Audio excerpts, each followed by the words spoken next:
talking real loud, spreading on lies, trying to bring me down. Enemies lurking, but I won't back away. Got a vision in my mind, I'm here to stay. Put my crew beside me, we rise like a tide. When the storm gets rough, we ain't gonna hide. Propaganda swirling, but it won't touch me.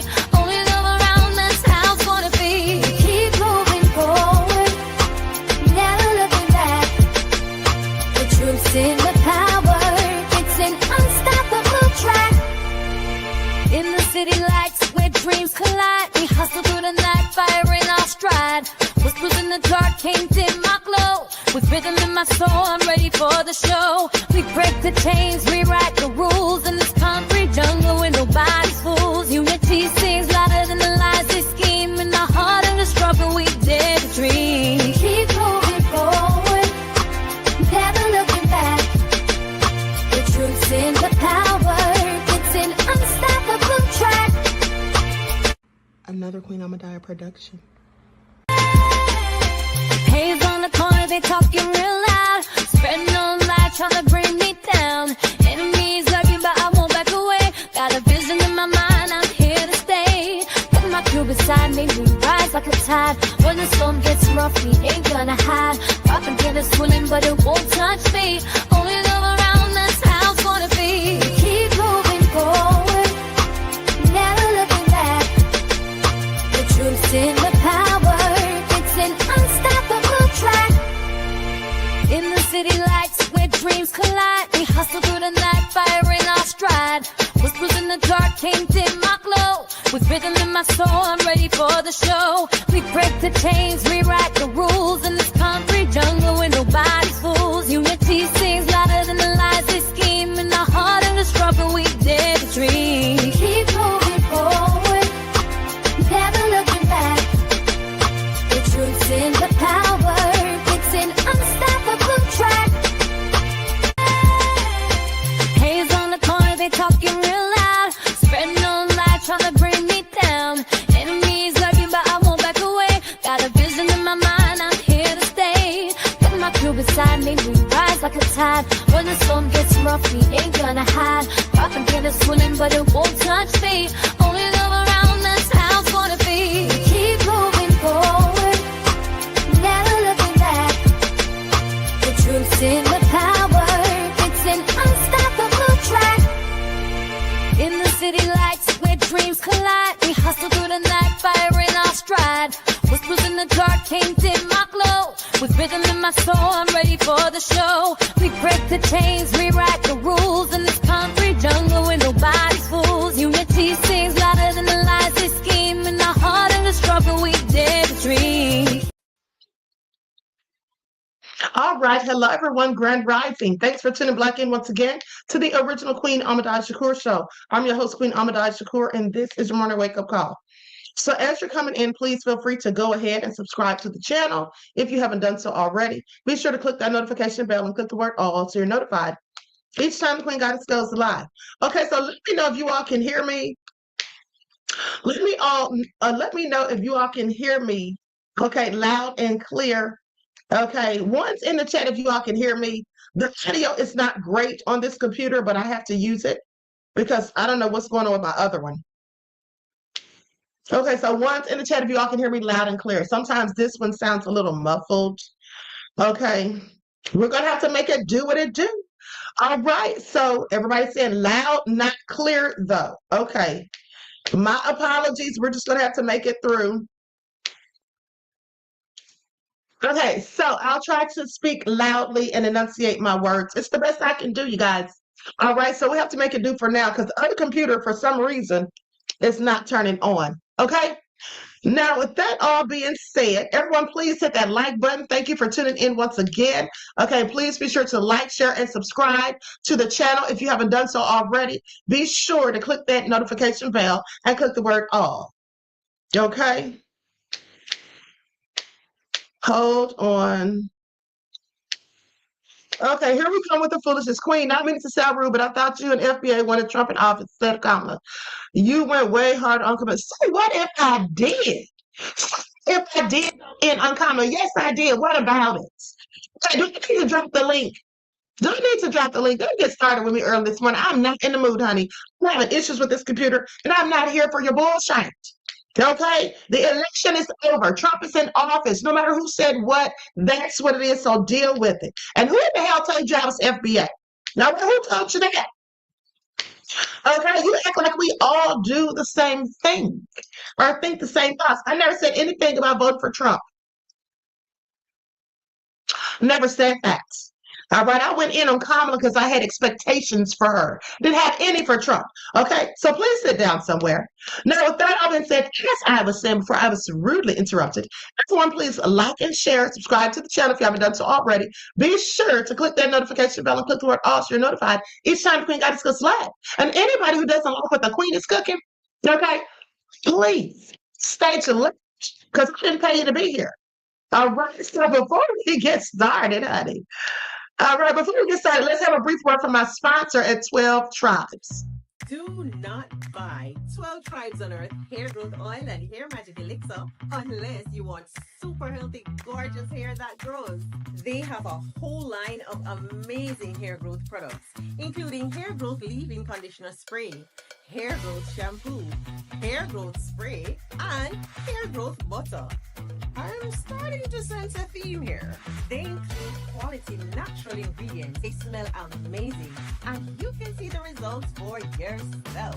So if you're looking for healthy hair growth for your natural or relaxed hair, try 12 Tribes on Earth today.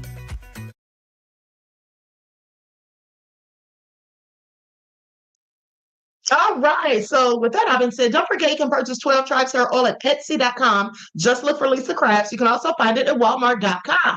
Okay, so let me get a little closer to the mic, honey. Maybe this will help us out. Nessa G said, Lord, they can't stop the foolishness early this morning. Okay? Pretty Wing said, Queen went in on both of them. Yes, I did. And here's the thing. When you hear people saying ignorant stuff like that, you know, you should know that's not a loyal royal because the loyal royals already know what I said and how I said it, when I said it. I never that one time ever said that I was going to vote for Trump. I never said that. So that's why you shouldn't assume. And then it specifically said that I was not.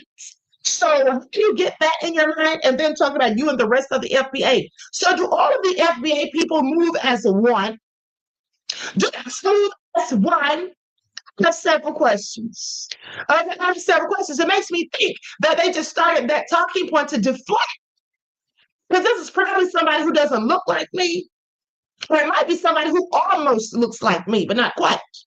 Okay, but it seems like they're trying to take away from the fact of the title of this video. Because I said Trump administration silent. You see, because here's the bottom line. No matter who voted for who, Trump is the one that's the president right now.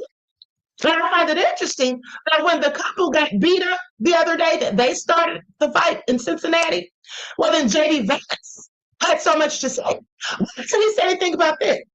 Why is the Trump administration silent? In fact, why isn't this all over the headlines making national news? Well, I think we all know why.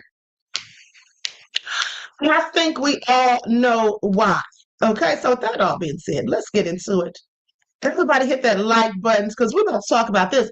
Before we do, okay, before we talk about this, let me just make my point about telling y'all about this little liar who lies named Tisa Tails. Let me just go to the footage. I'm going to share my screen. Likes up, because remember I told you guys, I forgot to mention this yesterday, but remember I told you all on Friday, Tisa Tails was telling the whole lie. Let me just prove my point yet again. Y'all see this? This is her video. It says, Diddy suffers meltdown. Okay, feds ready to filth. Feds ready Diddy to filth. Okay, now she says bail denial. In her video, she actually says that the bail was already denied. Now, this is a video from, as you can see, 3 days ago. This is what she reported Friday. So listen to this. Y'all, bail was denied. Judge Aaron said, you better get out of here with this mess. And when I tell you he read Diddy for filth in this new 11-page bail denial, baby. Y'all heard that? No, y'all heard that? She said bail denied. The judge read Diddy for in this new 11-page bail denial. Y'all heard this girl lies. Now, that's what she said 3 days ago on Friday. Now, here's what she reported yesterday when the bill actually was denied. Now, the reason I do this is for the folks, the ignorant people in her audience who get mad when other people call her out on her lies and BS and say that we're hating. People, I'm showing y'all that she's a whole liar. Nobody has to hate on her. Okay? So all she does is lie. For what? I want y'all to pay attention. Now, this is what she posted yesterday. I want y'all to pay attention to the glee. Okay, did I tell y'all last night when I reported on this that she was going to be celebrating and popping champagne? Well, that's exactly what it sounds like. Now listen to this. Diddy's bail has been officially denied. Judge Aaron read him down.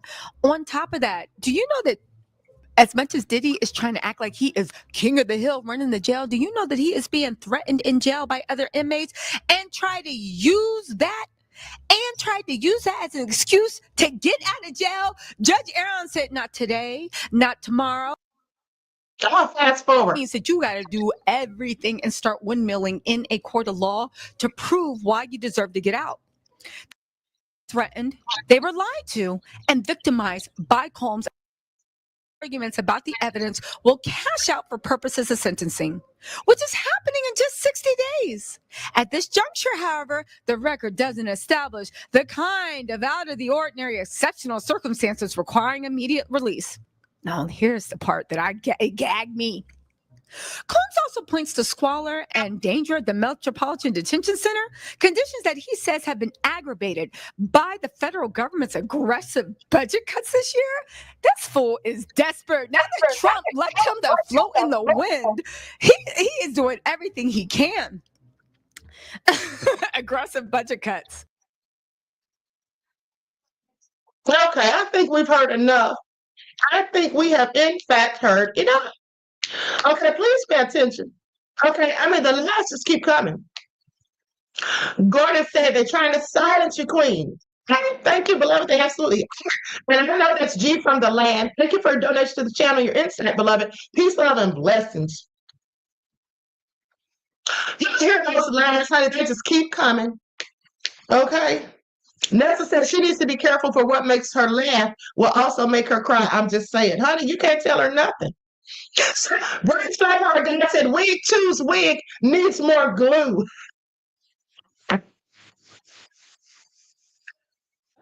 Okay, so listen, here's the good news, you guys. I was talking to my dear sister Lisa Cabrera on last night, and I was telling her about how they changed the names in the chat.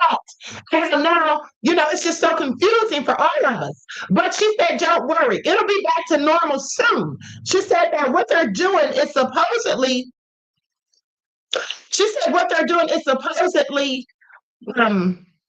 what's the word? Dating the system. Okay, so they're dating the system, and basically, Nicole said, Queen, when you speak in facts, haters gonna be everywhere. I know, right? So they basically said that this is gonna all go back to normal. It's happening because they're updating the system and they're doing like so many channels at a time. Because she said it happened to her channel like a month ago. Okay, so please pay attention. They're supposedly all right. So I see some people.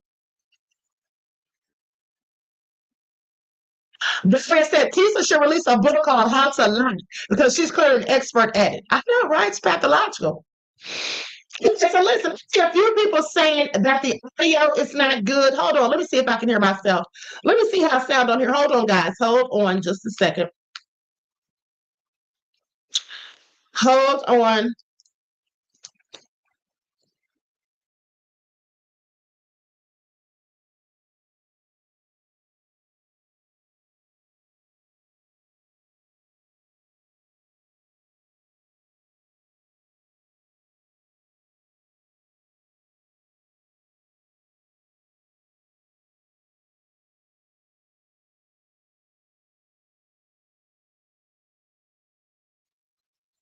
All right, so Nene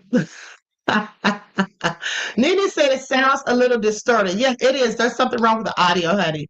And Desmond said Queen will not be silenced. Okay, so anyway, with that all being said, Let's get into this report.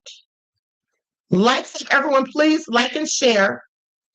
We're going to have some videos from some people who look like me on TikTok who were reporting on this. Okay, now let's talk about it first, because here's what happened.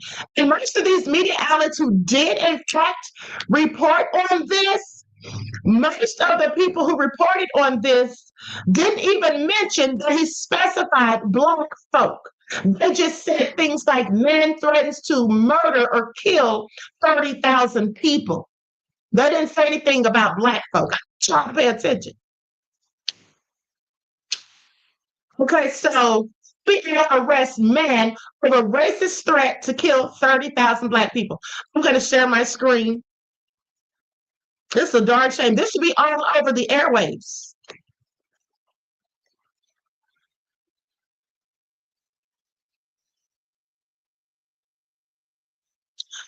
The Dayton man is now facing criminal charges after allegedly posting a disturbing and racist threat on social media that called for the mass murder of Black people in Cincinnati. You know what this is all pertaining to. This is all just days after that Cincinnati brawl that people who look like him in fact started. Okay, I want you all to pay attention. So, according to the FBI, 8-year-old Scott Michael Hanna is his name, was arrested after investigators linked him to a July 31st post on Apes, where he wrote about organizing mobs to kill all of the apes in Cincinnati. He called us apes. He claimed that he wanted to paint the town red and kill 30,000 people by Sunday. The term apes is a known racial slur aimed at Black individuals. Okay, please pay attention. Now, the post was reported to the FBI's Joint Terrorism Task Force by the Cincinnati Police Department. After reviewing the account, federal agents traced it back to Hanna and charged him with making an interstate communication with a threat to injure, a federal crime that carries up to 5 years in prison. This is not Hanna's first encounter with law enforcement. In September of 2024, officers responded to his home for a menacing incident. During the call, he allegedly threatened to decapitate someone and later swung a sword at a woman, seriously injuring her. Why isn't he in jail or prison? Do you hear this? Why isn't he already in jail? Threatened to decapitate someone and then swung a sword at a woman, seriously injuring her. Now, police say he also used a racial slur when speaking to a responding officer. The case has been prosecuted by the U.S. Attorney's Office for the Southern District of Ohio with support from multiple local departments. Authorities are treating the case with urgency due to the violent and racially motivated nature. While Hanna has not yet been convicted, officials made it clear that hate-filled threats like this carry real consequences. Well, I can't tell. Okay, I can't tell, because if you ask me, they've been very quiet about this. Thank you, Nicole, for your contribution to the channel, beloved. I really appreciate you. Peace, love, and blessings. Okay, so do you all hear this? This is total insanity. How many of you knew about this? Once in the chat, how many of you have previously heard about this incident? Once in the chat.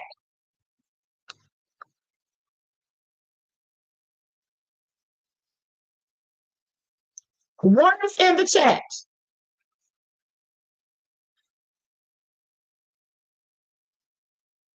It's a darn shame. And the reason I heard about it was because of TikTok.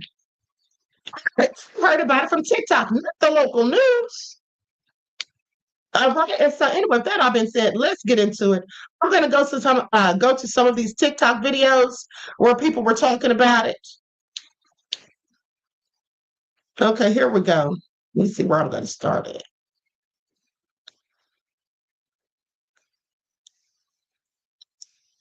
Like up, everyone, please like and share. This is a darn shame. They have no respect for people who look like me in this country. Okay, none whatsoever. Okay, here we go.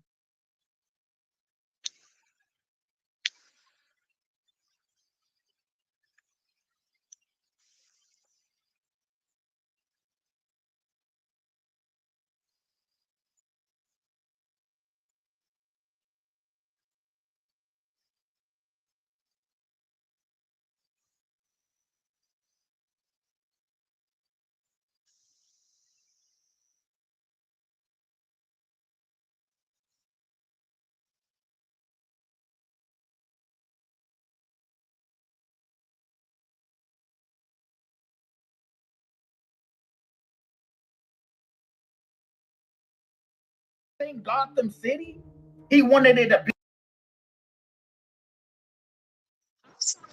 We have the volume on. Hold on. This man said he was organizing a mob to kill 30,000 black people in Cincinnati. And now the FBI locked him up.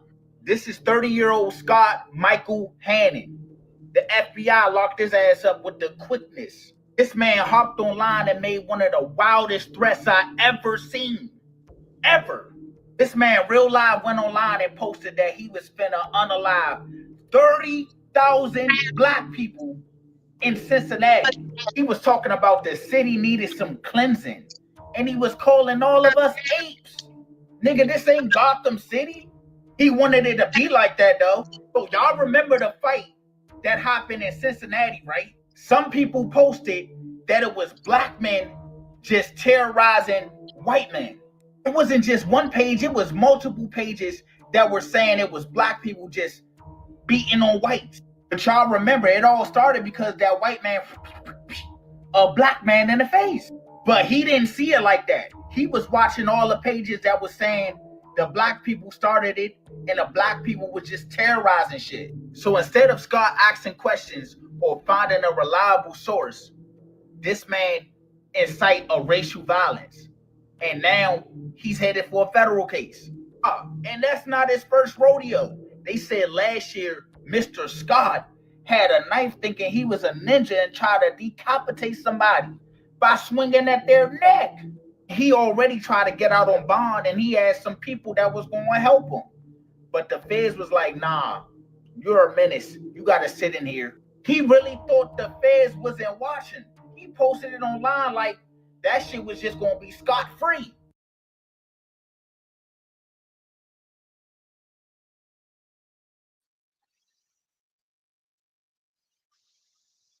Now I want you all to pay attention because here's the thing.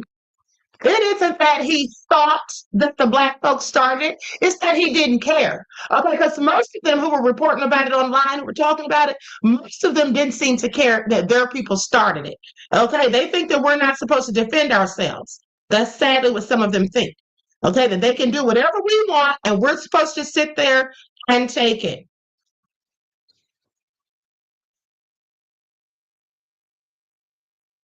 Let's talk white privilege. You split somebody's throat partially, and now you're out making tweets about unaliving 30,000 black people. Y'all look at this bullshit. 30-year-old Scott Michael Hanna was arrested this morning by the FBI and appeared in court this afternoon. 2 News reporter Evan Bales is live in the newsroom after talking with some neighbors about what happened. Evan?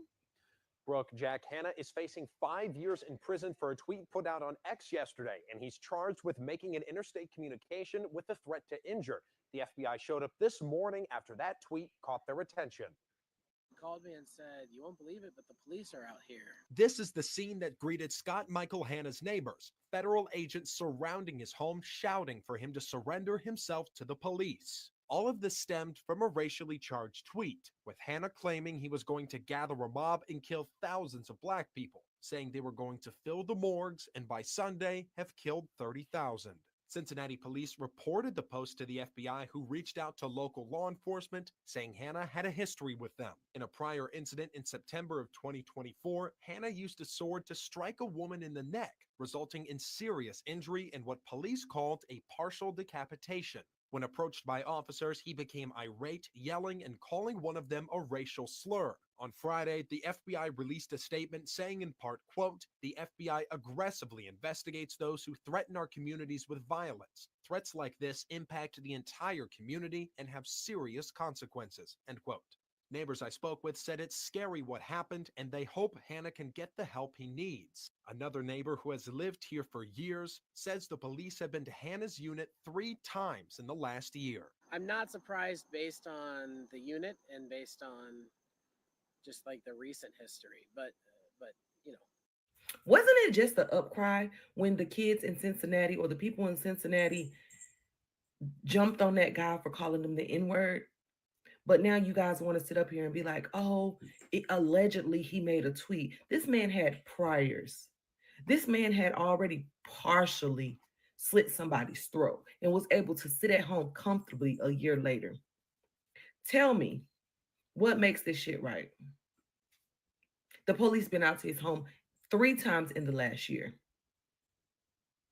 Y'all cry about this and that. I've seen so many cries. Oh, those black people jumped on that white person in Cincinnati. Oh, we need to do this. We need to do that. Now what y'all gonna do? It's always, we need to stick together under my comments when I'm telling the 92% to don't get involved when it has nothing to do with us. But I don't see y'all getting involved. I never see y'all out here fighting for us. But every time y'all want us to stand up and fight for y'all. And when I say y'all, I mean all y'all. If you ain't black, I mean all y'all. The whites, the Hispanics, everybody, the Asians. I never hear y'all making anything fighting for us. I never hear y'all speaking about when any injustice is done to us. So to everybody that was under my video talking about some, oh, we all need to stick together. When we gonna stick together then? When?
All right, hold on, guys, just a second. I'm trying to get this back. Hold on, trying to get everything back on here.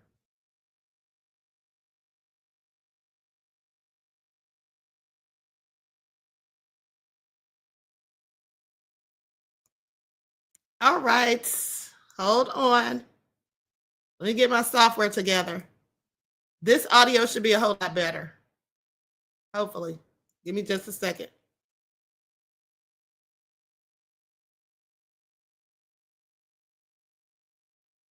Okay, so once in the chat, if you all can hear me,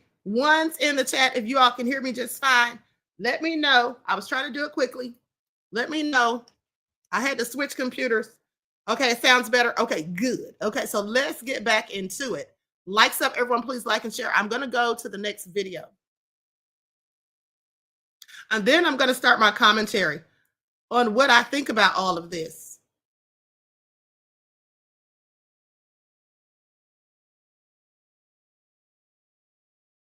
Hold on.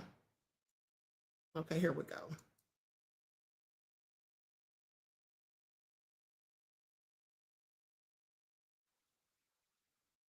Okay, I'm gonna share my screen. Like stuff, everyone, please like and share. Thank you in advance.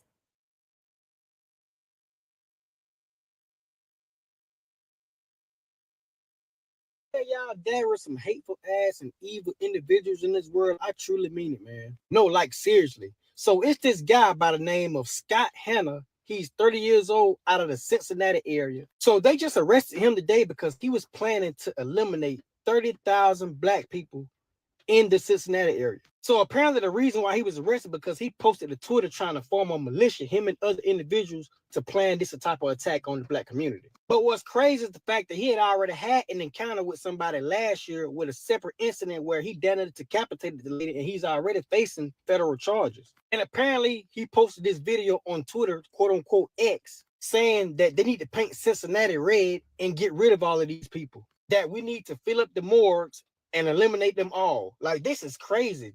So apparently somebody on Twitter saw the video, they screenshot it and sent it to the FBI and the Cincinnati Police Department. And this man's name is Scott Hanna. He's 30 years old and he has been indicted today. Apparently they were supposed to plan this attack today. As a matter of fact, Sunday. And it's crazy because he was calling minorities apes and monkeys and all this different type of shit. And apparently the reason why he was trying to do all of this and to plan this attack simply because he was upset about the situation that happened the other weekend with the Cincinnati brawl. And from me doing my research, what makes matters worse is the fact that this man actually lives in Dayton, Ohio, and he's the grandson of a retired judge. And his family is calling for them to release him, but the public is saying that he's too dangerous to be released. So as of right now, he will be remain in custody until this pending trial. But if y'all ain't heard about this, now you did.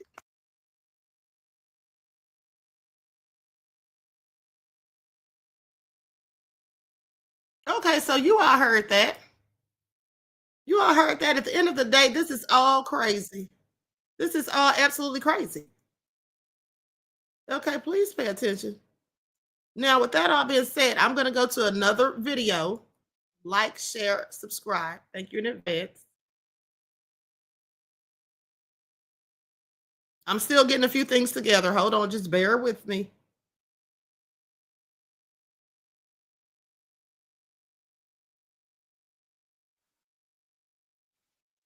Okay, here we go. I mean, if it wasn't for TikTok, we wouldn't know half of the things that we need to know because the media loves to be quiet on stuff that happens to us. Black people? Oh my goodness. So I think we're all familiar with the Cincinnati brawl, okay? And those of you who aren't, just a little recap. You had a white guy smack the face of a black guy. White guy gets stomped out. Racists then use this video as an example of how black people are violent.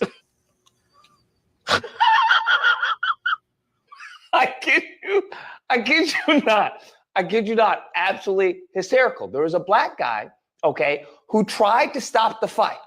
Who gets in, stops the fight. The white man then escalates it again, re-engages. Where have we seen this type of behavior before? Oh yeah, Carmelo Anthony. That's right. Carmelo Anthony, where the kid re-engages with Carmelo and now he's no longer with us. This happens when the white guy re-engages, smacks the black guy across the face, and they are trying to use this to vilify black people. Come on now, dog. Do you want to know what they're saying? They were saying, hey, oh, that's a bit excessive, okay? Just because someone smacks you in the face as a grown man doesn't mean you should stomp them out. You can't make this up. Now, where does this sound familiar? Oh, that's right. What was the little white guy with the curly hair who killed a black guy on the anybody, not threatening anybody. The witness who came forward and said that he was assaulted comes out and says that he lied about being assaulted by this black guy, but they were all praising this guy. He actually got to go with Trump, right? Take pictures with Trump, the vice president, the president, thumbs up and smiling after he had just killed a non-violent black person. Now, I want you all to really think about that. And he's talking about Jordan Neely. Those of you who remember me reporting on that extensively, because here's the thing. Jordan Neely was someone with mental health issues, someone who needed help. Okay? Now, if someone who looked like me had done the same to a person who looks like Daniel Neely, Don't you know they be facing a life sentence 9 times out of 10? For example, yes, Daniel Penny, that's his name. Let's talk about it, because think about the video that I showed you all in yesterday for those of you that tuned in for the second broadcast. Remember Karen that beat up the little black children and called them the N-word and then was sitting there crocodile tears crying to the police? Now, what if those black people in that subdivision had pounced on her and beat the crap out of her for putting her hands on those children? Or what if one of the black women there had attacked her and beat the crap out of her? Do you see how that would have gone? Do you think they'd be saying, well, oh, she was attacking people's children and calling them the N-words. She was in the midst of committing a hate crime. No, they wouldn't say that. They just said that the black people had no business putting hands on her. Y'all should have just called the police. But they don't say that. They don't have that same energy when one of them does something. Like, for example, the white man who shot the black man for pushing him after he was trying to start something with the man's wife. And then the black man defended his wife and pushed him. And when the man turned around, walking away, he pulls out a gun and kills him. But that's okay, because it's stand your ground in Florida. Okay, even when it's stand your ground in a state that we live in, doesn't matter, because we don't get to protect and defend ourselves, nor do our men get to defend and protect themselves or their families, lest they go to jail. Let's not forget the story that I reported just last night when that black man shot a peeping Tom who had broken the window, literally trying to get in, and had a huge knife. He shot him in the leg. He didn't shoot him to kill him. He shot him in the leg. But he's arrested and charged with aggravated assault. I want you all to pay attention how this country does us. They can miss me with it, because if you come for me, I'm going to come for you. And I'm going to do everything I can to protect and defend myself and my loved ones, period. For spewing words, okay? Think about that. This individual gets stomped out for smacking another grown man in the face. That's excessive. That shows that black people are violent, low impulse control. They go and put someone in the ground and, well, Lucas, that's justified. That's justified. You have to understand. Bro, I'm sorry. I just can't help but laugh. All right. I don't know what to tell you. I can't take these people seriously. Damn. The lineage of evil is good at evil, bro. And they evil better than the rest, man. I don't know what to tell you. I don't know what to tell you. It just is what it is. This now leads us from this debacle that people are trying to race bait with, even though it was the white guy who was in the wrong. They're now trying to have this individual, Scott Michael Hanna. Boy, is that a name. That name just says farts in the bathtub, laughs about it. Scott Michael Hanna, 30-year-old white man. And I'm going to show you what this dude looks like. Listen, I know. They want to blame the Jews. They want. Okay, so y'all saw that, honey. This is a darn shame. And it's really amazing and interesting for the people with a history of violence. It is interesting to me how they have managed to fool many of the people throughout the world, not just the United States, but many of the people throughout the world. They have fooled people into believing that we are the violent ones, that we don't have impulse control, that we can't control our tempers. I want y'all to pay attention, because if we were exactly what they said about us, if we were all the things they say about us, I'm pretty sure we'd have gotten revenge on them by now. Okay, so clearly we're not that. Okay, please pay attention. Now, with that all been said, let's go to this next video. Likes up, everyone, please like and share. And then we're going to get into some stuff about these hate crimes and why they happen to people who look like me. Why do we stay on these people's minds so much? I never understood why we stay on these people's minds 24 fucking. We mind the fuck out of our business and we still a threat to y'all. God damn, bro, we can never fucking live. Like, this shit is the reality of it, and it's so fucking sad. Why did this white man made a tweet and made a threat and said he was gonna kill over 30,000 black people? He was calling us apes and monkeys, and he was mad. But the last thing happened in Cincinnati, and he was basically saying that the black people was killing and attacking the white man, but the white man attacked the black person first, and the black people retaliated. So he's not trying to figure out that situation. He just saying and hearing everybody say, "Oh, why the black people was trying to kill and mess with the white people? They doing this to the white people." So he don't made a tweet online and said, "Oh yeah, he's gonna gather up a whole bunch of white men, a whole bunch of white people, and we're gonna kill 30,000 apes." Apes. Okay, apes. Okay. Y'all, the feds done came and picked him the fuck up. He thought he was gonna get online and say some bullshit like that. Now he facing over a good 5 years in prison. But I don't even know if they really charging him for real, because y'all know they just give him a slap on the wrist and then let them back out. But if it was us, we probably would have been facing the death penalty. I'm just saying. And then it was said that he almost slit somebody's throat with a fucking knife, y'all. Like he's a motherfucking ninja, like he motherfucking playing ninja fruit. What's going on? Like, why y'all hate us so motherfucking bad? We don't do shit but mind our black ass business, trying to get some money and come up in the motherfucking world, and y'all stay on our fucking man. Get out y'all mouth. Y'all be mad. I really feel like when y'all do stuff like that, y'all mad, y'all jealous, y'all haters. He's saying that the government not wiping us away fast enough. They not getting us up out of here fast enough. Where we going? Where we going? You think 30,000? You think killing 30,000 people is gonna resolve the black people getting off there? You know how many of us it is, and how many more is in the making, and how many white people and black people are making babies together. Those are black people. The kids are going to come out black. Do you know that? Because our genes are always more dominant. You guys, it's more dominant. That's why y'all hate us. Y'all hate us because we're dominant. Y'all mad because our genes are good. Our bodies are good. Face card good. We don't look the same. Black don't motherfucking crack. We find a way to get some motherfucking money. We gonna get a motherfucking education. Y'all mad because y'all cannot sit us down in front of y'all motherfucking power no more, and we not going for no shit. That's why y'all fucking mad. Like, they say he gonna kill 30,000 of us. 30,000! Girl, Lord, please. Because at this motherfucking point, somebody need to get him before he try to get somebody else. And I listen.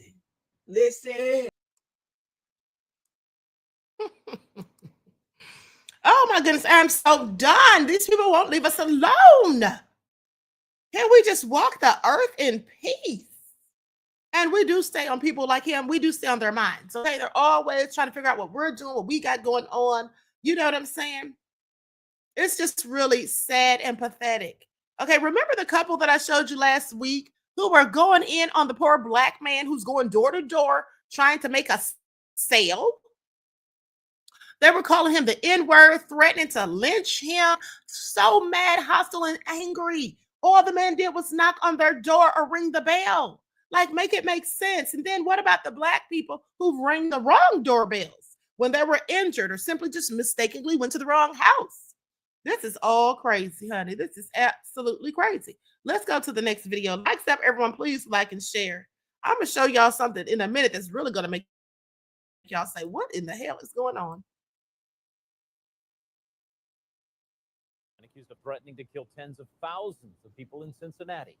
News Center 7's Mike Campbell is live down there.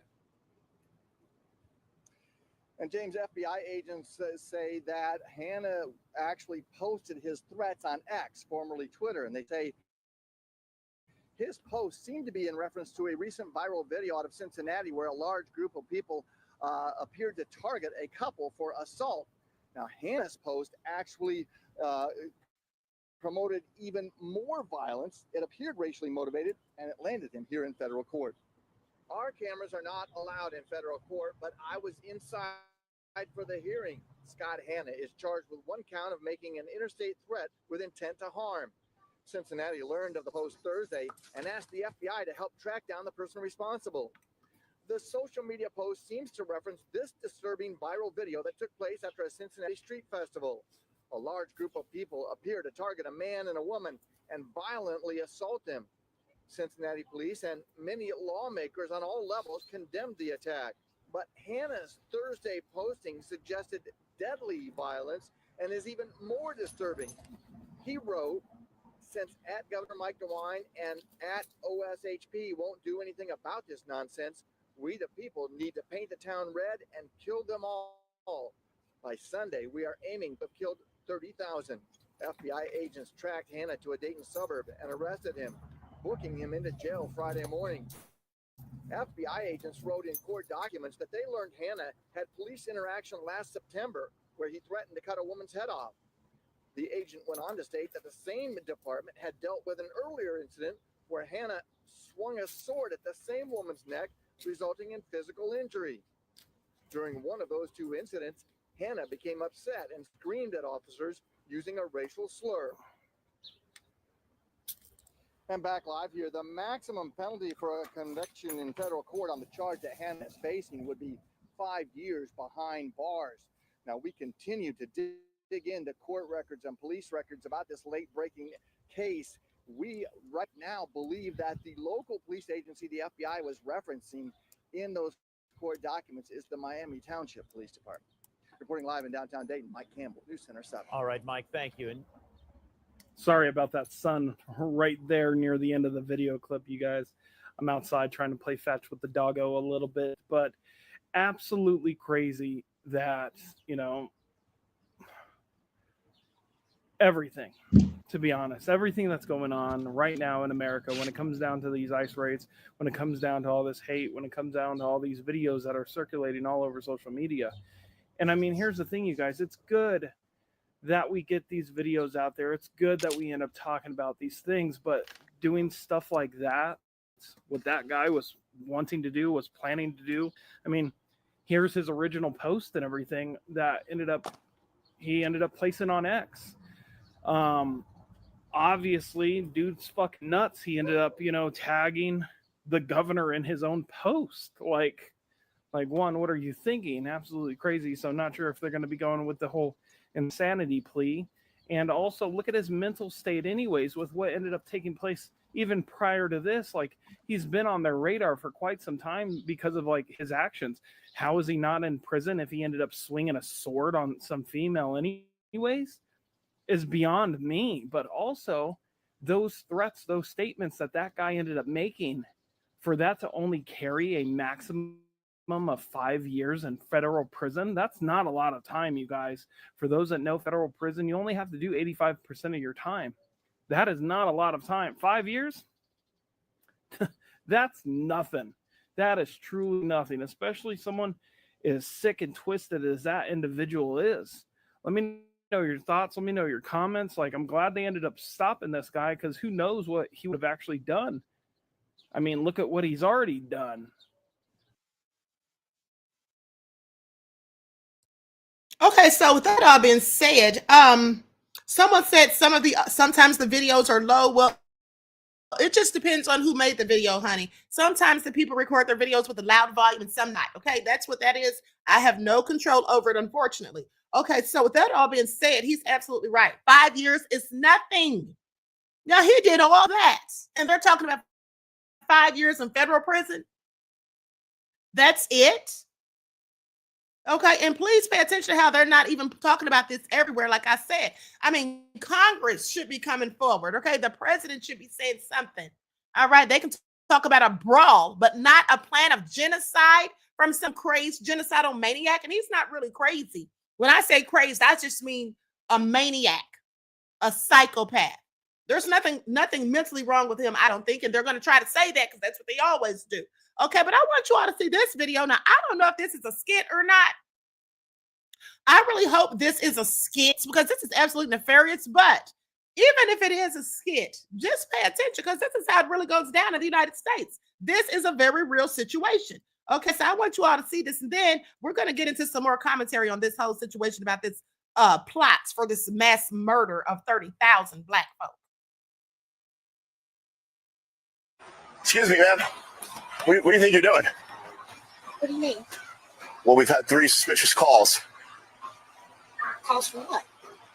about a suspicious person approaching houses. 3 people in this neighborhood have reported it. You know anything about that? I surely don't. I'm working. You're working? And what is it that you're doing? What's your job? I'm a mail carrier. You're a government employee. Would you get that costume at Spirit Halloween store? You're clearly casing the neighborhood. I'm casing the neighborhood with a giant bag on me? It's hot, sir. Clearly. Let me see your ID. Oh, my goodness. Here you go. I've been in this neighborhood on this route for 4 years. You can ask any of these residents. They'll know. Ma'am, I'm asking the questions here, okay? This doesn't prove anything. Do you have an actual ID? Yes. You don't live anywhere around here. You're not even close. Of course I don't live around here. I work here. I'm a postal carrier. Why would I live around here? I'm not buying it. You're clearly casing the joint. This is a very wealthy neighborhood. There's a lot of money in these houses, and you're after way more than just their packages. Sir, I have a bag full of mail.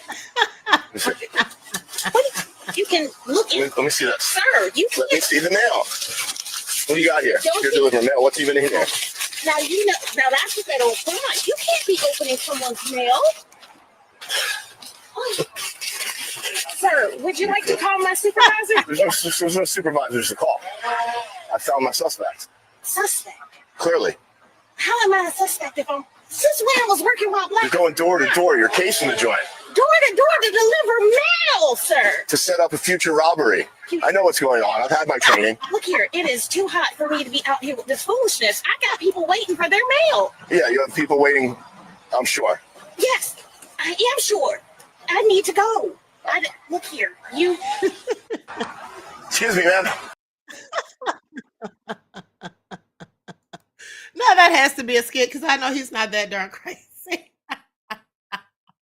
He said, clearly casing the joint. She said, I'm trying to deliver mail. He said, yeah, for a future robbery. I think that was definitely a skit, but it was hilarious. But at the same time, it's really not funny because that happens in real life. Sadly, these things literally happen. Okay, do you all remember, and I know you do because I've shown you all this a myriad of times. I'm not going to show it again, but just think about all the times that people who look like me have been murdered at traffic stops. How does the police end up killing somebody, a citizen, at a traffic stop? You get pulled over for speeding or passing a stop sign, going through a red light, and you end up dead.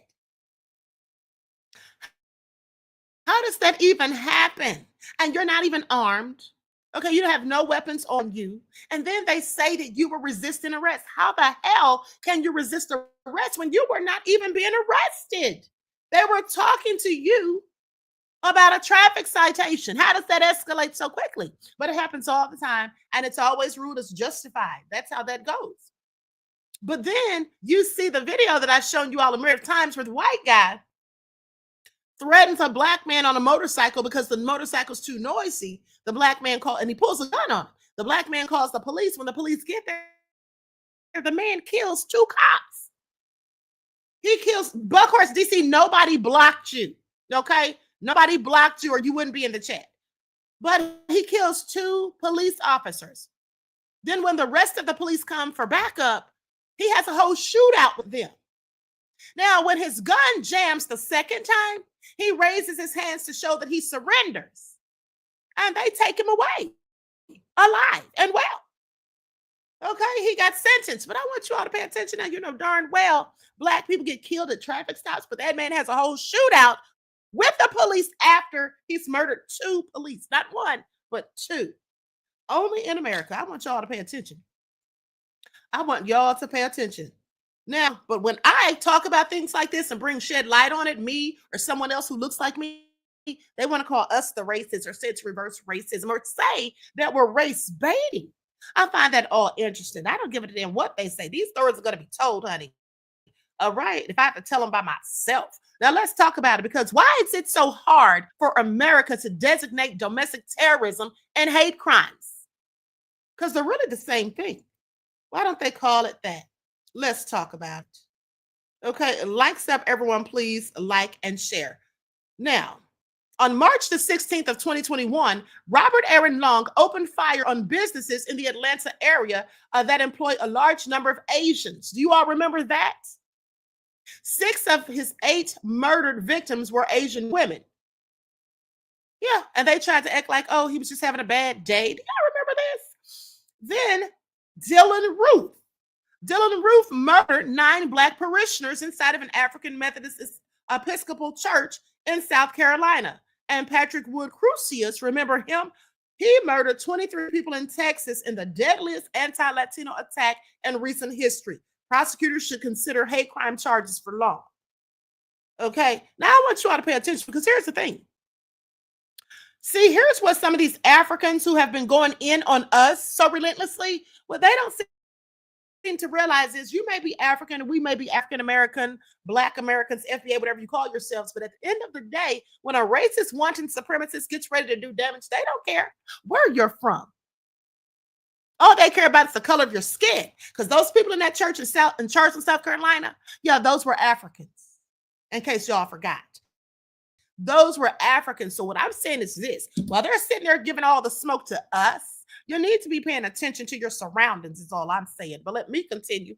So anyway, goes on to say, yet some people are actually buying that Long's actions were solely over an alleged S addiction. Yeah, because that's what they said. That's what it was when the guy shot up the Asian salons, killed all those people, 6 of them. Okay, or I think it was 8, but 6 were women. But they said he had an sex addiction, so that's why he went there. They just didn't want to charge him with a hate crime, but that was a hate crime. But remember, you know why they didn't want to say it was a hate crime? Well, I'm so glad you asked, because just months before, they were lying on Black folk and saying that we were the ones attacking Asians. Do y'all remember that? Once in the chat. Once in the chat. Do you all remember that? Once in the chat. They lied. Okay? They lied and said that Black people were going around attacking Asians. And we're talking about a whole Asian hate crime bill. But when March the 16th of 2021, just a few months after they were saying all that, then a white man goes to all these different Asian spas and murks Asians. That's what he did. Now, you tell me when a Black person has done such. I'm sorry, I'll wait. Okay, you see how they try to make us the bad guys, and no matter what the scenario is? Okay, you see how they try to make us the bad guys in every scenario of nefariousness? Timothy says, you better preach, Queen. They do not separate anyone who's Black. To them, we're all the darn same. Exactly, beloved. Exactly. So now here's the thing. Yeah, he said he had an S crime or sex addiction. This is all crazy. And that's what they always do. Give them some excuse to not charge them with a hate crime.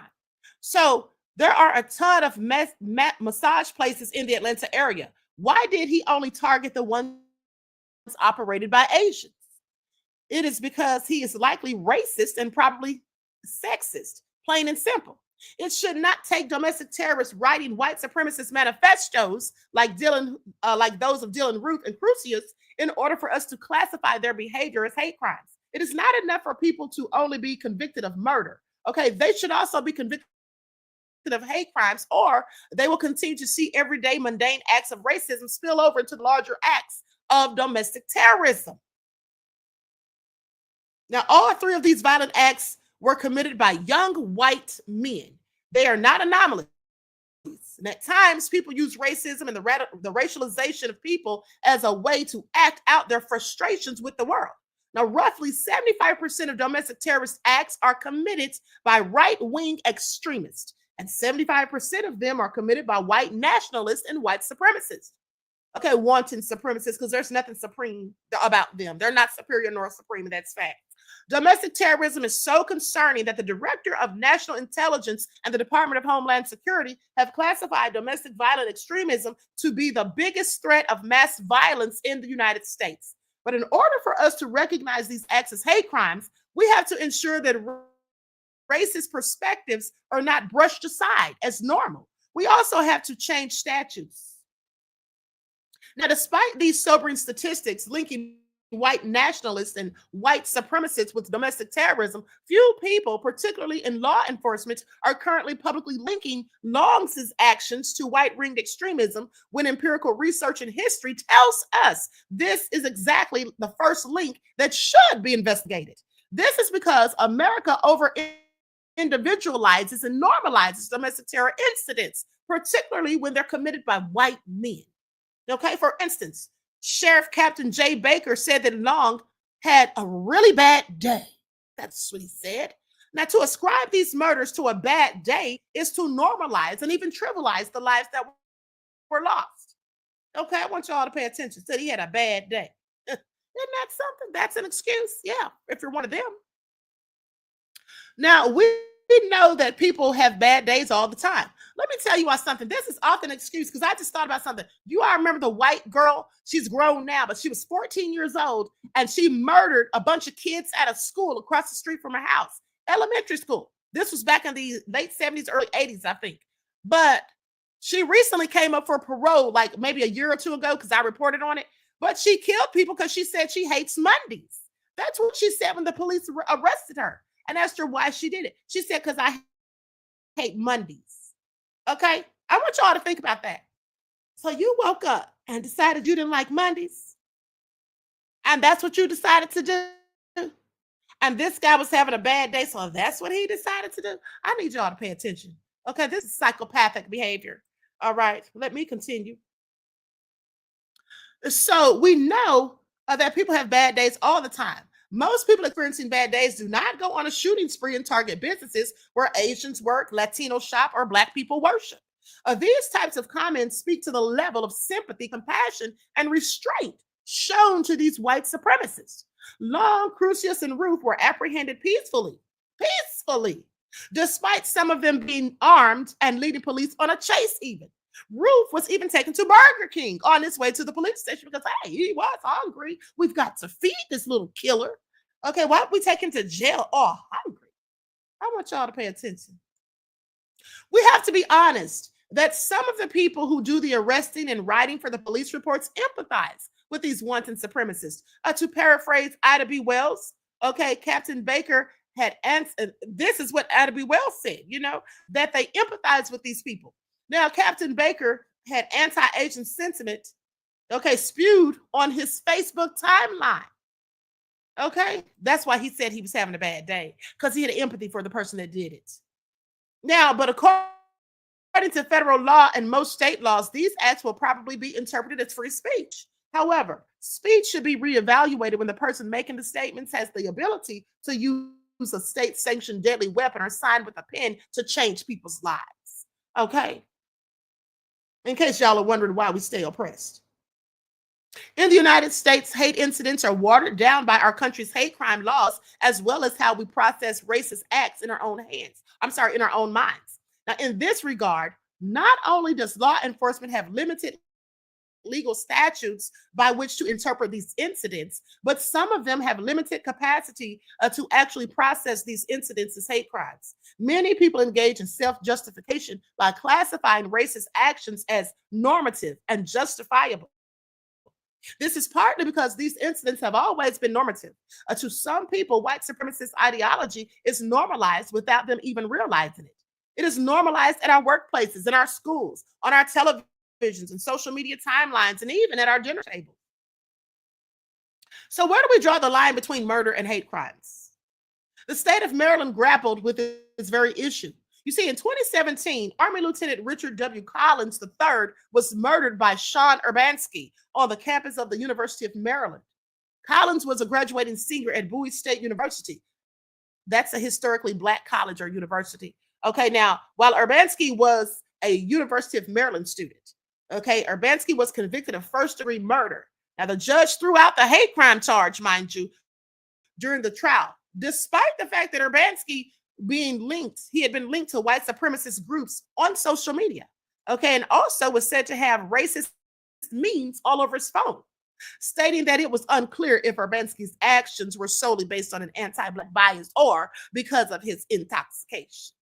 Y'all hear that? Well, it could have been both. Two things can be true at once. Now, accordingly, Long may have an sex addiction, but he seems to embody anti-Asian hate bias as well. Following the conviction of Urbanski's in 2020, the Prince George's County Prosecutor's Office, the Collins family, and the Lieutenant Collins Foundation led the charge to strengthen the hate crime statute in the state of Maryland. It resulted in Lieutenant Collins's hate crime law. Now, this legislation reads that a person who commits an act partly due to race or another protected group will be considered as enacting a hate crime. The previous legislation read that the act had to be completely motivated by a social identity protected under the Civil Rights Act. Now, under the Lieutenant Collins hate crime law, Long's actions can be considered a hate crime without absolving his addiction, which could be interpreted as racism intertwined with misogyny. Okay, that is often directed at Asian women. So although the United States approaches their approach to domestic terrorism and hate crimes is harming American democracy and infringing on freedom. Please pay attention. Maryland is one example of how communities can aim to move forward following a hate crime. University of Maryland and Bowie State College or University formed the Collins Social Justice Alliance to forge better race relations and address systemic racism. Now, on the heels of a historic voter turnout in the state of Georgia that merged Black, Latino, and Asian coalitions, the Atlanta area will have to undergo the same healing process. Well, we didn't. I can say that now. After that incident, nothing changed. The Atlanta area murders boiled over from unchecked anti-hate Asian sentiment signs. The crimes across the country and the world. Murders like that of Lieutenant Collins boiled over for all the times that white nationalists formed social media groups, racist memes were text, and statements about anti-Black violence was unaddressed. The Capitol insurgency boiled over from unaddressed state capitol sieges and unchecked false statements. These incidents ended with Asian Americans afraid to go to work and walk down the street, Black students afraid to walk across a college campus or go for a jog even, and religious people afraid to go to houses of worship. If we want to truly reach our democratic ideals, racist thoughts, behaviors, and incidents must be interpreted in our minds and by laws as far from mundane and normative as possible, and instead processed as the destructive hate crimes and domestic terror that they have always been. And let me just tell you all something. Here's the thing. You know why we have such a problem with this? I'm so glad you asked. You see, think about the other day when I reported to you about the brawl that really didn't get any attention because it was a Black man who was jumped and ambushed and beaten brutally by vicious thugs that were clearly racist and members of the outlaw motorcycle gang. That was my Sunday report for True Crime Sundays. And if you missed it, please go back and watch. Now, this happened back in May of 2025. And most people didn't even hear about it because it got very little to no media attention. Okay? But the interesting thing is this. You know why racism and these domestic homegrown terrorists are allowed to continue and they feel emboldened to go out and commit hate crimes on people whom they don't like, who are not like them? Because they've always been given free reign in this country. You see, the outlaws, I told you on that report how the outlaws have been deemed as a criminal organization by the feds. So if the feds know that they're a whole criminal organization who the feds say they engage in drug trafficking, they engage in money laundering, they engage in homicide, they engage in all sorts and manners of crimes, predicate acts even. Why haven't they been hit with RICO? Why are they still allowed to persist and exist? Why haven't they been disbanded like they did the Black Panther Party for self-defense? But we still have the outlaws, these motorcycle gangs. They want to call them motorcycle clubs. We still have the KKK, the Ku Klux Klan. It's registered as a Christian organization in this country. You see, this country welcomes racism and wanton supremacy. That's what this country does. They have no problem or issue with it in real life. The only reason that they fire people who are caught saying and doing racist things is when it becomes known on social media. And then everyone finds out about it and the word spreads. That's when they fire them. But when these people do things on company time and it's not a big, story out there on social media and just a few coworkers find out about it, do you think they fire any of these people? They don't. Because the people that are the vice presidents and the presidents of the companies, CEOs and all of that, they are usually the same way and have the same mindset. You see, and you know this to be true because this is why people who look like me, specifically people who have hair like mine, your natural hair, that's why we have to have a Crown Act. Okay, we had to literally get a Crown Act for them to allow us to wear our hair in its natural state as the way it grows from our head to school, to college, to work in corporate America. Isn't that ridiculous? Why is that the way that we have to go through? Why do we have to go through all of these things? Okay. But then if anything happens that one of those people started and then we retaliate or we defend ourselves, we're demonized and vilified. It's like a no-win situation for people who look like me. And I don't know about you, but I'm sick of it. And even if you talk too much about it, you'll get shadow banned on YouTube and other social media platforms because they don't want you drawing attention to it and bringing these things up. But it's okay for them to go online and call us the N-word. Okay, I just want y'all to pay attention. Well, let me continue. Now, let's talk about this article here. Report: African Americans remain top target for hate crimes. Well, that's nothing new. The recent killing of 3 people in Jacksonville, Florida. Now, this is a report from August of 2023. The recent killing of 3 Black people in Jacksonville, Florida, drawn attention to a grim reality that researchers have long documented. Black Americans are the most frequent victims of racially motivated hate crimes in the United States. Now, a new report released confirms the trend, showing that Black people were the targets of more than 1/5 of all hate crimes reported in major United States cities last year, and the highest share of any group.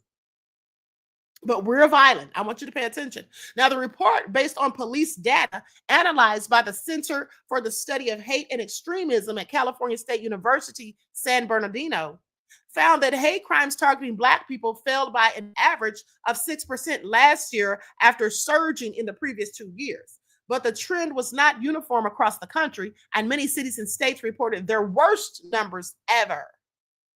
Out of 42 cities surveyed by the center, more than half showed an increase, in fact, in anti-Black hate crimes, with some reaching historic highs. New York City, Los Angeles, Austin, Texas, and Sacramento, California, all set modern records. 5 states, Colorado, New Jersey, Ohio, Texas, and Utah, also broke records for anti-Black hate crimes, while incidents in California and New York State, both with large Black populations, surged more than 20%, according to the report. Historically, African Americans have been the most frequent victims of hate crimes in the United States, and that did not change last year. The report found they were the targets of 22% of all hate crimes in 2022, the highest share of any group. And 2021, the share was as high as 31%. Now, the youths came in second last year with 16% of all hate crimes, followed by the LGBTQ men with 12%, okay, and white people with 8.5%, according to the report. And who was committing the hate crimes on the white folk? Ask yourself, okay, because it wasn't us. Now, overall, hate crimes reported to police in the 42 U.S. state cities rose 10% in 2022, on top of a nationwide increase of nearly 31% seen in 2021. The report comes just days after a white man killed 2 Black men and a Black woman in Florida at a variety store in a hate-fueled rampage. The 21-year-old shooter, who took his own life after the killings, left behind a racist screed in which he expressed hatred for Black people. Remember the Buffalo shooting at the market when they killed the Black people there too? One firearm he used in the attack had swastikas drawn on it. Said Blacks remain the most frequent target, not only for these extremist killers, but have been the most frequent target for overall hate crimes for every year since data has been collected, right up through our partial 2023 totals. This is what Brian Levin, director of the Center for the Study of Hate and Extremism and the lead author of the report, this is what he said.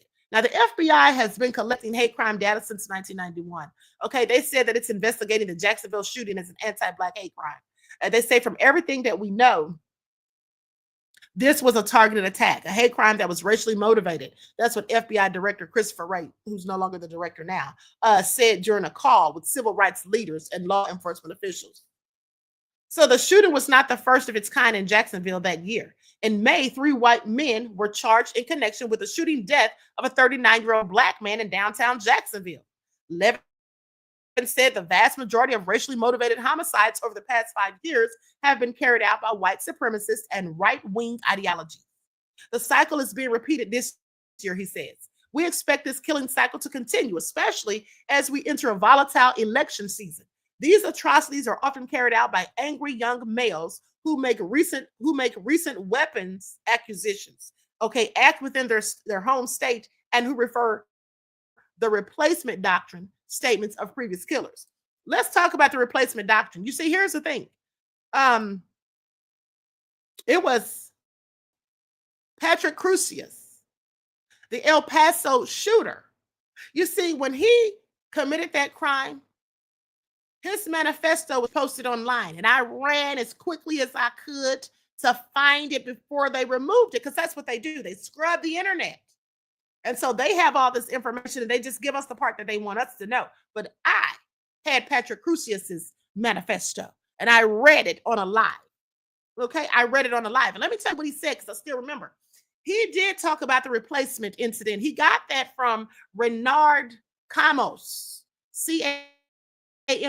I think that's the way you spell it. But this is a white man who's a wanton supremacist who lives over in France. He wrote this book. It's called The Great Replacement or something like that. And he talks about people replacing white people. And it's all just false ideology. And what he has done is pseudo, and what he has done is basically put the fear-mongered white people into thinking that other people want to replace them. And in Patrick Crusius's case, he felt like it was the immigrants. So he went to El Paso, Texas, drove about 600 miles to El Paso, Texas, and killed a bunch of Mexicans.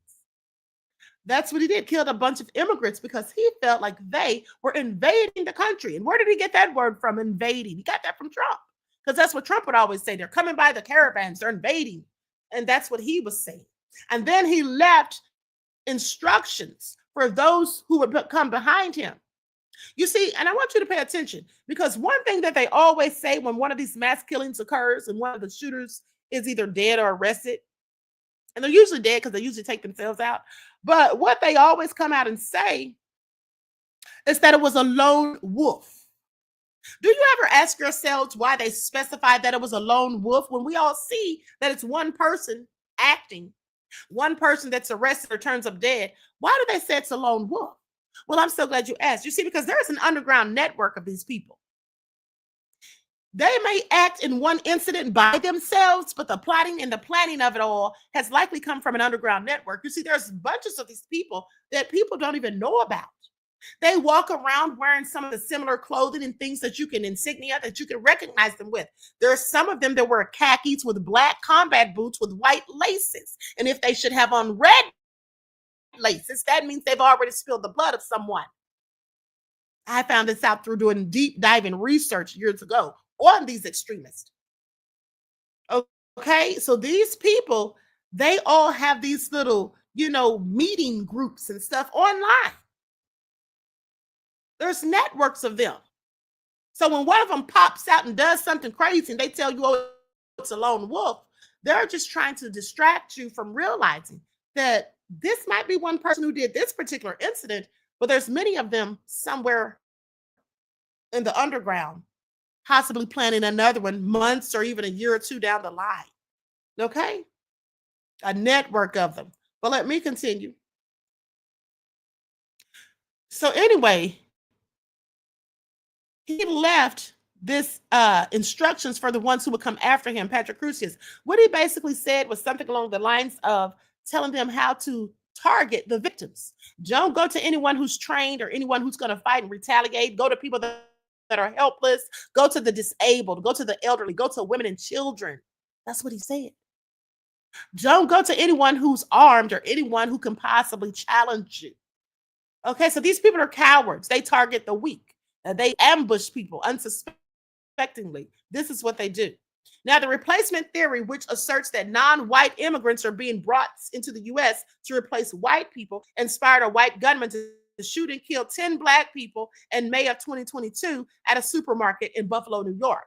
While the total number of extremist-motivated homicides fell last year, the figures ignore the numerous plots and thwarted attacks, which unfortunately could have driven the death count substantially higher, according to Levin. He attributed the surge in hate crimes to several factors, including the proliferation of online and political rhetoric that promotes bigotry, stereotypes, and conspiracy theories, saying the ambiguity and seepage of hateful rhetoric of various depths now in the mainstream of socio-political discourse demonizes whole groups of people and creates a deep well. Well, that's not going to stop happening. That's been going on forever. That's been going on forever, and it'll continue to go on. And then there was a report that I read to you all about 3 years ago where they said the FBI had said that wanted supremacist people have infiltrated police departments all over the country. And I said, no, they haven't. Racist people, wanted supremacists, have not infiltrated the police stations and departments all over the country. They've always been a part of the police stations all over the country. You see, the only ones who infiltrate the police departments are the good cops. Now, there's a few of them that have infiltrated, but these nefarious ones, they've always been there. Okay? I think we all know that. Talking about they've infiltrated. Like it's like most of them are just not nefarious or don't like people who look like me. Well, I beg to differ. That's just my opinion.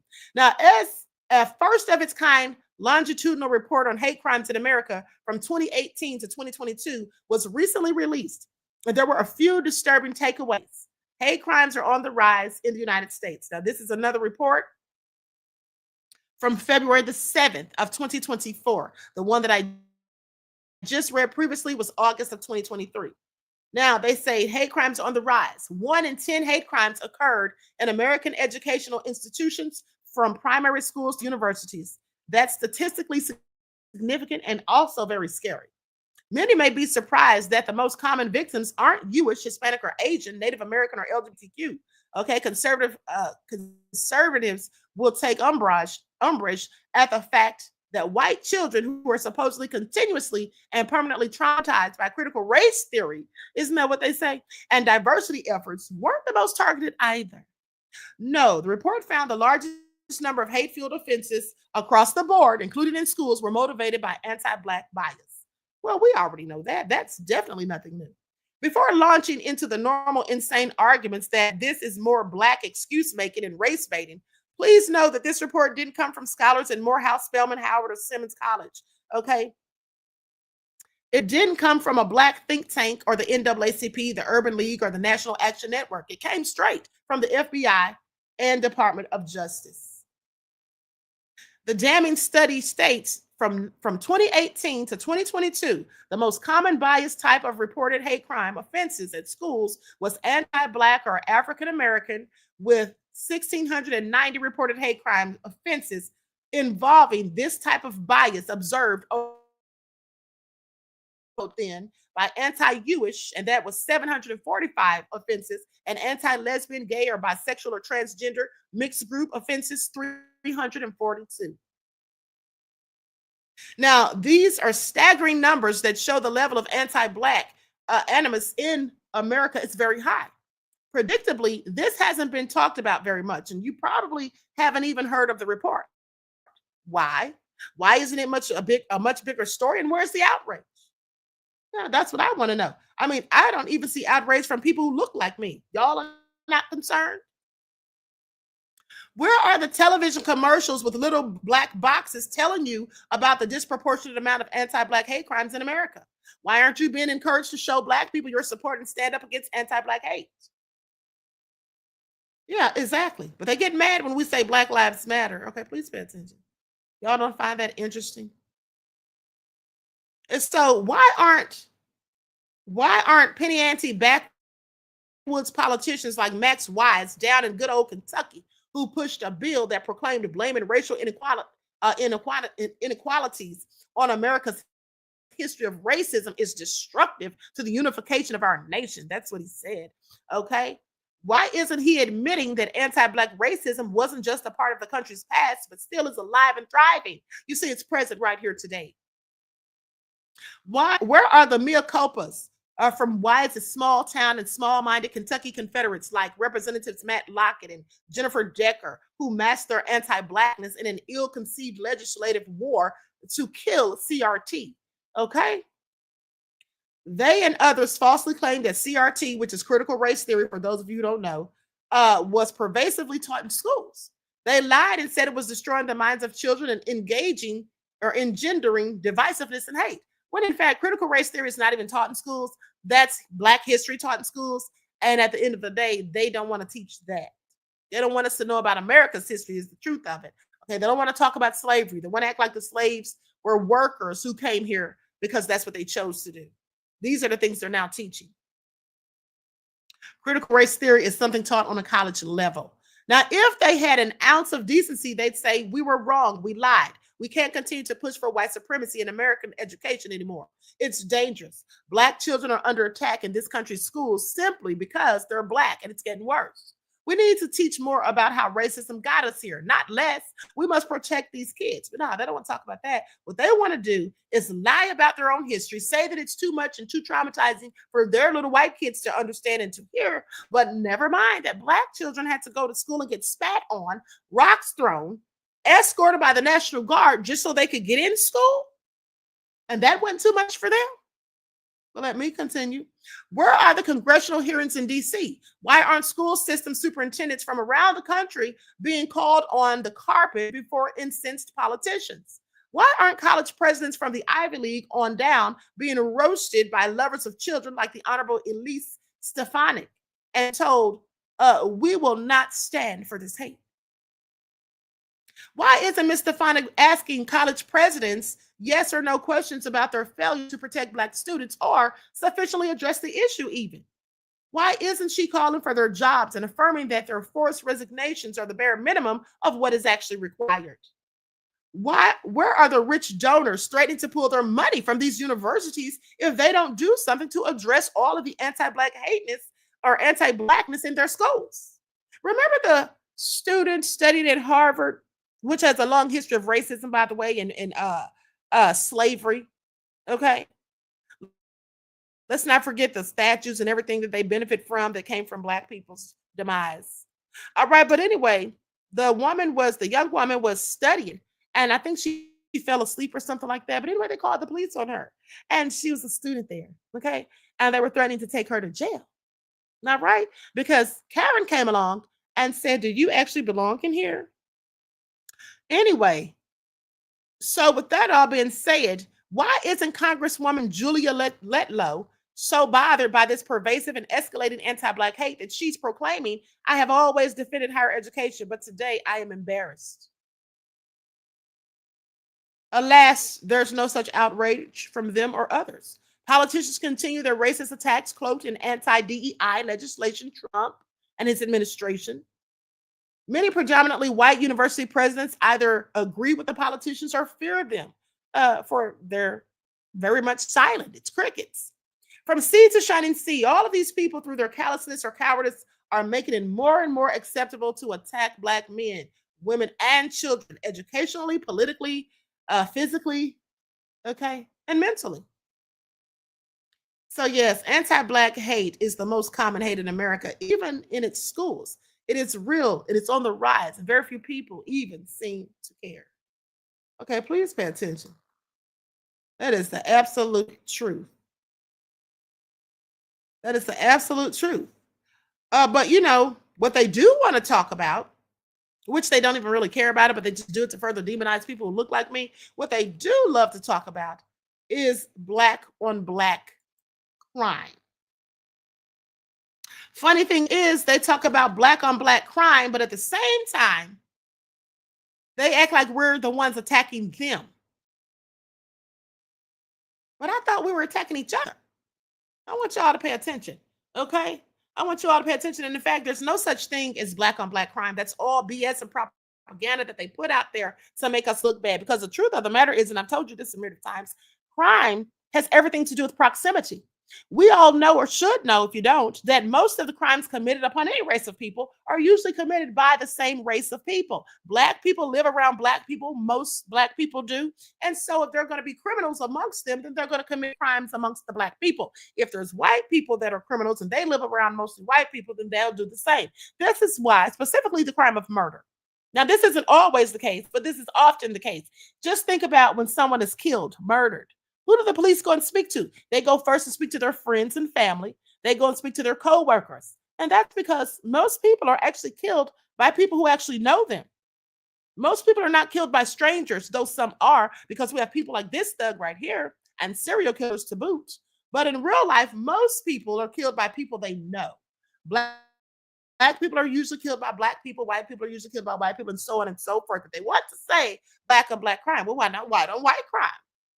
Why don't they call that out for what it is when one of them kills one of them? But they don't. Okay, everything is purposely done and said to demonize and vilify Black people even further. And you know, this is why during the presidential elections, we kept talking about reparations and an black hate crime bill. But will we get that? I seriously doubt it. Okay, I seriously doubt it. You know, and that's just the sad fact of the matter. Hold on. Now listen to this. I want you all to hear this story because I just happened to find this on yesterday. This actually was reported yesterday. Black couple plunged into violent racist nightmare after car accident on a rural country road. Let's get into it. What's up, everyone? Please like and share. Shout out to Daily Mail for reporting this. I met a very nice lady that works for the Daily Mail when I was in New York. Now, a black married couple was allegedly threatened and chased by racist assailants down a rural Virginia road, resulting in a traumatizing car wreck. Okay. Amala Majors, age 23, and Jamaria Gaskins, age 24, said they were viciously attacked and terrorized with a firearm on the evening of July the 20th while traveling through Spotsylvania County. The wives were headed to Gaskins' mother's house when they pulled over to check out their car after hearing a loud noise. A man spotted them and immediately came out of his home. He flashed them a thumbs up, so the women thought he was going to help them with their car troubles. But instead of the assistance they were expecting, Majors and Gaskins were allegedly bombarded with racial slurs and violence. They say we were chased, threatened with firearms, and called racial slurs by 3 white individuals who acted as if they were part of a white supremacist group. This is what Majors wrote on a GoFundMe post, saying 2 of them physically attacked us. I'm going to show you her face in a second. And where's the outrage for this? This literally just happened in July. Okay, just weeks ago. It was reported yesterday. It says 2 of them physically attacked my wife while brandishing a gun and shouting threats. They were allegedly targeted by Mark Goodman, age 59, and Elizabeth Warfrey, 32, who both face charges regarding the horrifying attack. I bet it's no hate crime charges. I bet you that. I bet you that. The 3rd man has not been named because he was not charged, according to Spotsylvania Sheriff's Office Major Delbert Merrick. Now, pictures from the ordeal showed Wolfrey sinisterly grinning as she waved a gun in the air. Goodman was captured pulling down his pants and showing his backside. Majors wrote that the racist trio called her and her wife the N-word and told them they didn't belong there. As the culprits taunted and berated the couple, Gaskins was on the phone with police. The situation escalated when Majors and Gaskins tried to flee the scene for safety. When they went to drive away, the tormentors allegedly started trailing them.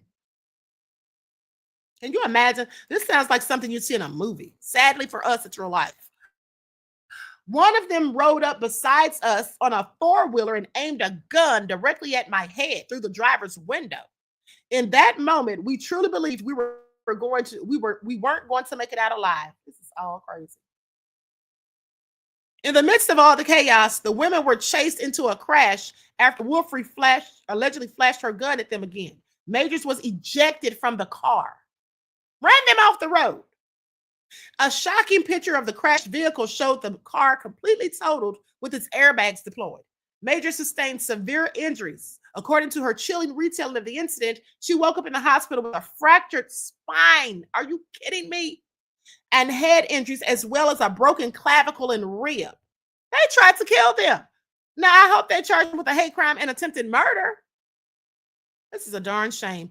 She shared, this is my first time reading this. I just saw a clip of it on the Neighborhood Watch, and I looked up the story. So anyway,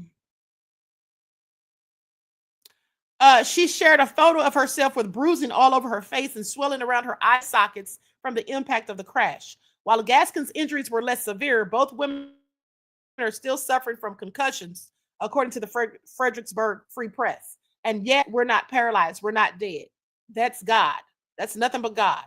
This is what she wrote on the fundraiser page, which has already raised more than $1,735. That's nothing. We need to donate to these people. This is so darn sad. There's no telling how long they'll be out of work.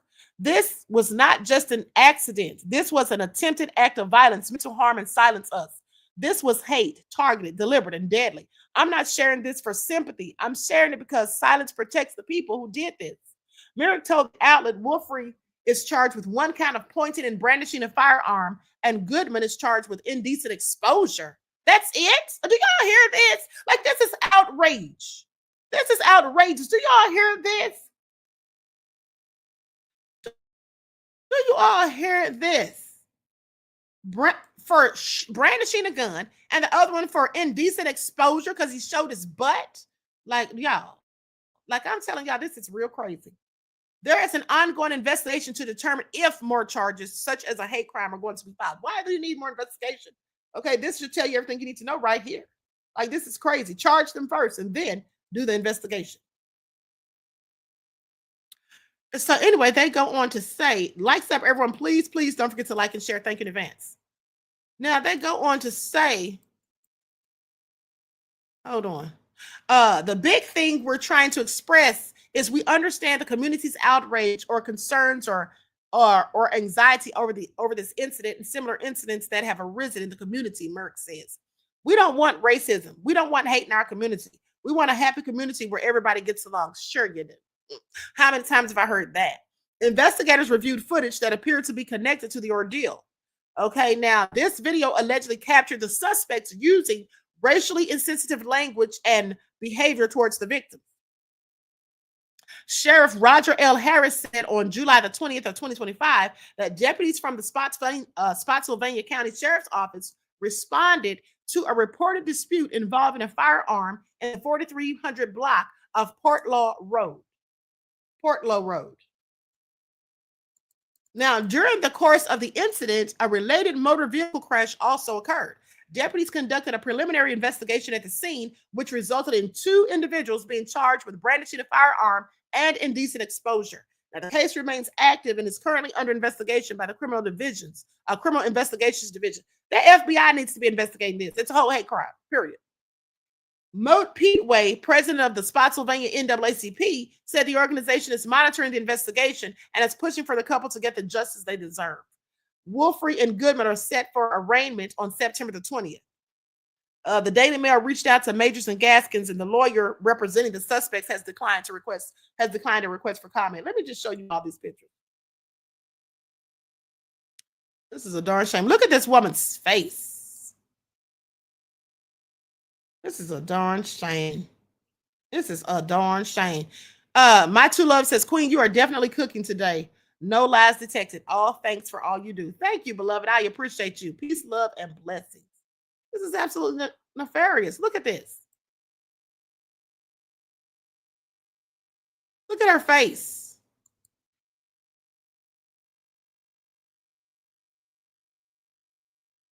Look at that. She's going to have permanent scars too. Oh my goodness, that is so. And look at her.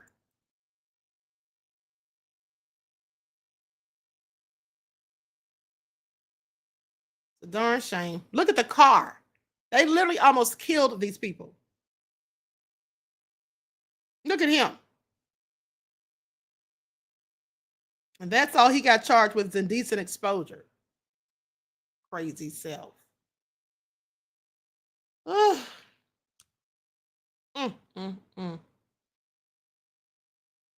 Now, someone in the comments reported a story about somebody in the comments said there was a story about a truck driver. Hold on, let me see if I can find that. Who was flipped over by some racists or something like that. Let me see.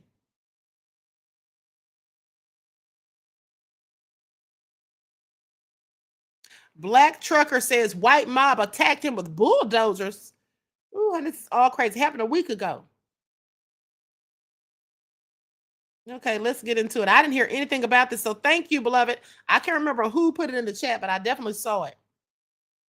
So a black truck driver says he was attacked by a group of white construction workers at a landfill in North Carolina.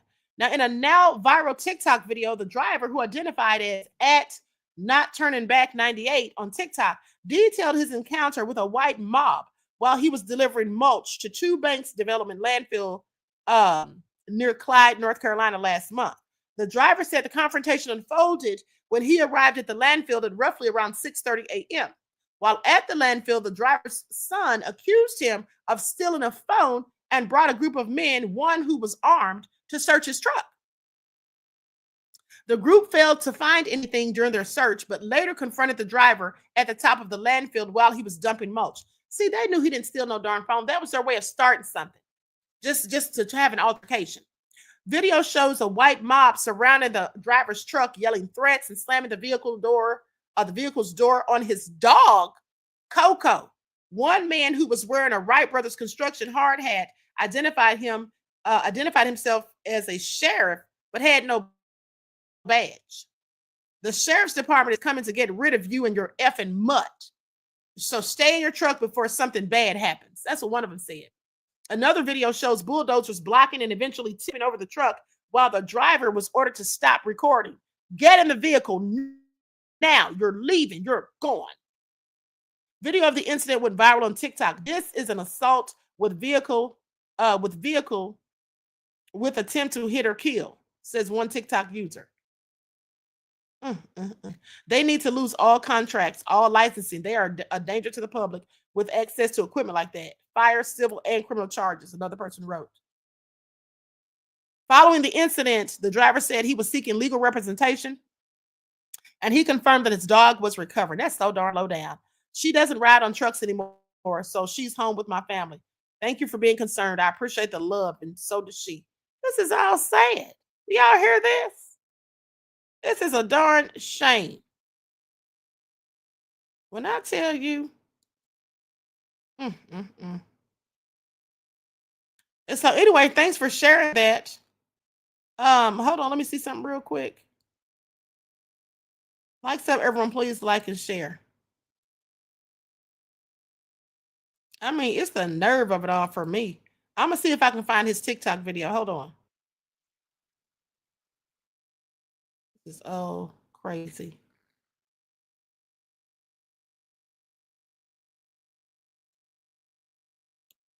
Hold on, beloveds.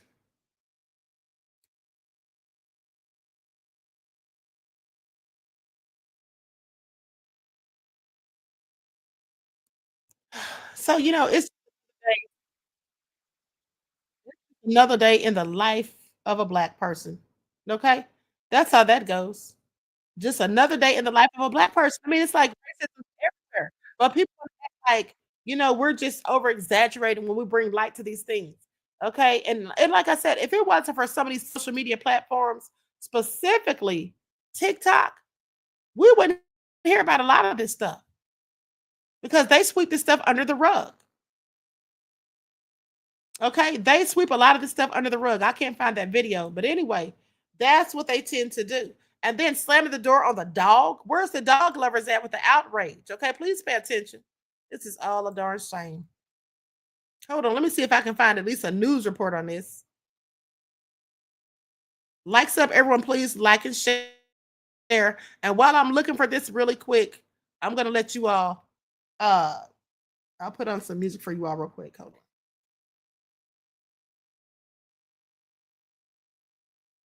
Here we go.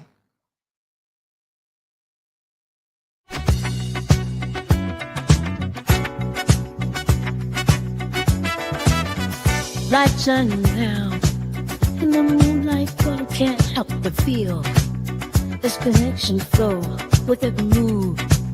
Go along the floor where you smile. Makes me want more. Heartbeat and sing at the sound of soul. Tonight we dance, just lose control. I can't resist. Don't take you move. It's gonna bliss. Your eyes daisy come. The stars above. This night is ours.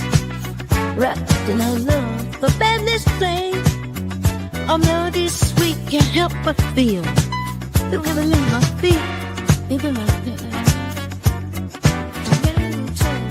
Like the rope is spinning. On those to dance. Where we both win. You got that groove.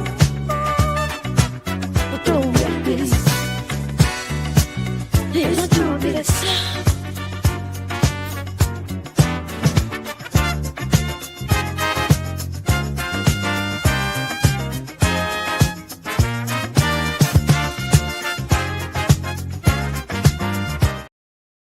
Okay, so I found someone who posted the video, so I'm going to go to that. Like, everyone, please like and share.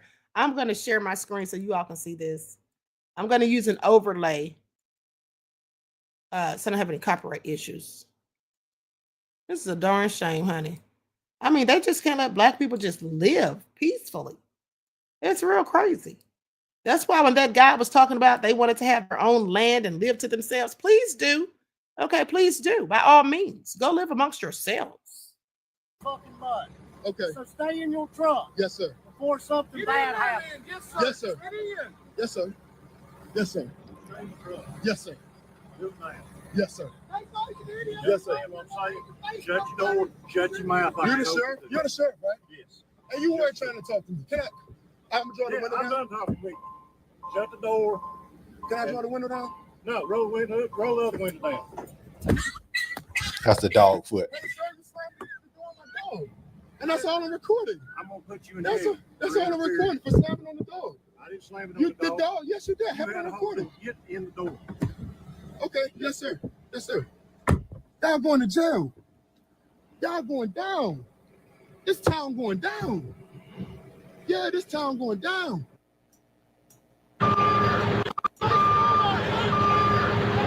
Look at the truck. The truck Hey, he tipped gonna on. sue the shit out their ass.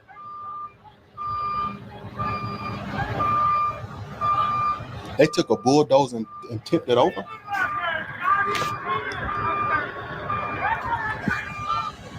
Hey, what's going on?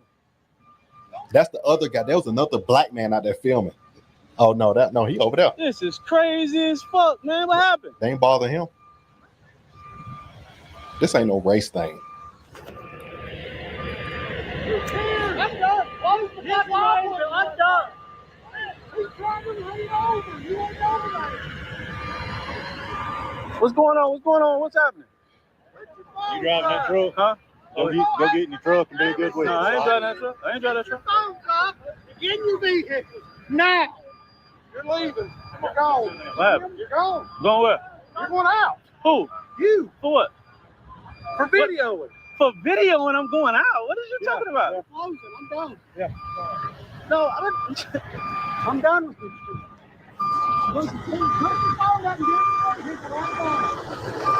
And then here go the other part when he's walking up. Oh, leave me alone. Get in your fucking Leave truck. me alone. Leave me Get in alone. your fucking truck until the cops get I'm here. leaving. Now.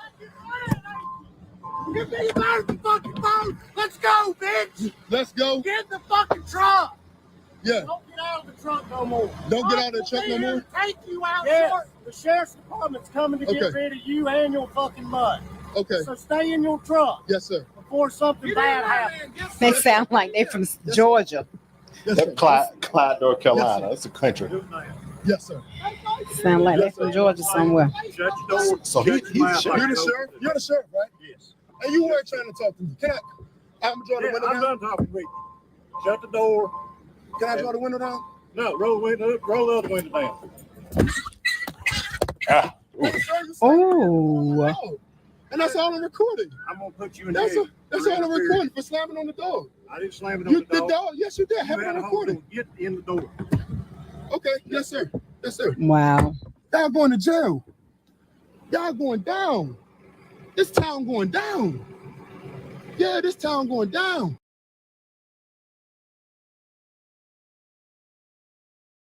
Okay, y'all saw that. That is so crazy. That man is not no darn sheriff. You're the sheriff, but you're out there with construction workers with a vest on. Like, dude.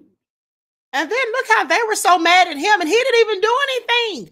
It's just like the black guy who was going door to door. They're threatening to lynch him, calling him the N-word, and going off on him and being so angry and hostile when he didn't do anything except his job. See, it is just so amazing how idiotic and obtuse these racist people are. Okay? They are so angry as if we did something to them. We have never collectively done anything to them. They just hate us for being us. Honey, this is all so sad, honey. But this is the country that we live in. Okay, this is the country that we live in. But see, this is why it's so stupid for Africans to be going in on us. Okay? That's so stupid for them to be going in on us at the end of the day, because when it pops off, they don't care if you're African, Jamaican, Haitian, Black American, FBA. They don't care. Okay, That's how that goes. Anyway, with that all been said, I'm out of here. I am out of here. Okay, I hope you all enjoyed the broadcast. Everyone, please like and share, subscribe. Okay, keep your notifications on because I will be back later on today. All right, and so with that all been said, each one teach one. That's how we grow and thrive. Do something productive, constructive, but never destructive. And always remember, beloveds, to keep the Most High first in your lives. Peace.